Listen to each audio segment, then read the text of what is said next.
President Donald Trump doubling down on his comments, telling 4 Democratic Congresswomen of color to, quote, go back to where they came from.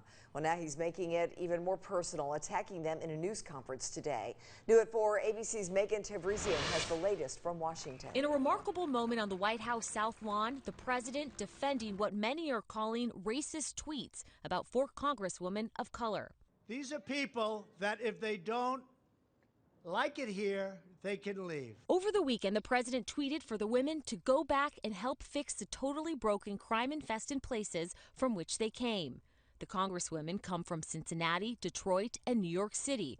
Only one of the group, Representative Ilhan Omar, a Somali refugee, was born outside of the U.S. She fled civil war as a child, was granted asylum, and is now an American citizen. In one case, you have somebody that comes from Somalia, which is a failed government, and now is a congresswoman who's never happy. Omar responding on Twitter, saying, they are working to silence the voices of the people who see themselves represented in me.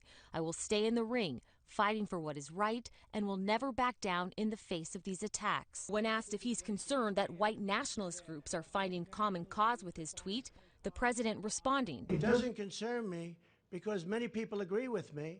And all I'm saying, they want to leave, they can leave. Democrats were quick to condemn the president's comments. The president's comments drip with racism. A few members of the GOP joining the criticism. Congresswoman Susan Brooks, one of 13 Republican women in the House, tweeted that the president's remarks do not reflect American values.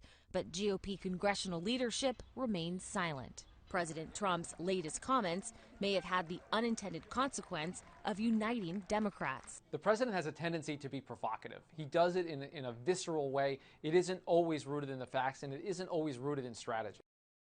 Both Speaker Pelosi and Senate Minority Leader Schumer have called for congressional votes condemning the president.